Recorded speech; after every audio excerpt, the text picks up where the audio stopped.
আজি তুমি তেওঁৰ সুখ দেখি জ্বলিছা কিয়?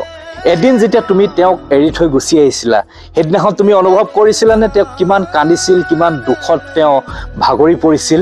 কিন্তু আজি যেতিয়া তেওঁ এই দুখৰ সাগৰ পাৰ কৰি সুখৰ দুনিয়াত ভৰি দিছে, তেওঁৰ সুখবিলাক তুমি সহ্য কৰিব পৰা নাই। কিয়? মানুহৰ জীৱনৰ সুখ দুখৰ মূল্যবিলাক বুজি নোপোৱা হৈছা।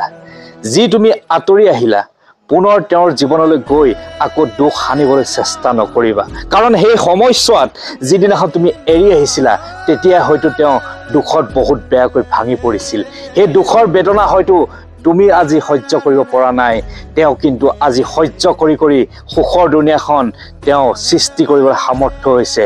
এটাই কথা কওঁ, কাৰোবাক দুখ দি আঁতৰি অহাৰ পিছত তেওঁ যদি সুখী হোৱা দেখা, সেই সুখক তুমি ভাঙিবলৈ চেষ্টা নকৰিবা। এটা কথা মনত ৰাখিবা, কাৰোবাক যদি উপকাৰ কৰিব পৰা নাই, অপকাৰ কৰিবলৈ কেতিয়াও নাযাবা। তেওঁৰ জীৱন নিজৰ মতে চলাব পাৰিছে, তেওঁ ছাকচেছ হৈছে, গতিকে তেওঁক চলাই নিবলৈ দিয়া। তাত তুমি পুনৰ গৈ বাধা আৰোপ নকৰিবা। এবাৰ যি আঁতৰি আহিলা, পুনৰ তেওঁক আকৌ পাবৰ বাবে হাবিয়াস নকৰিবা। কাৰণ তুমি তেওঁক পালেও পুনৰ দুখ দি যে আঁতৰি নাহিবা, তাৰ কোনো গেৰাণ্টি নাই। মনত ৰাখিবা কথাষাৰ।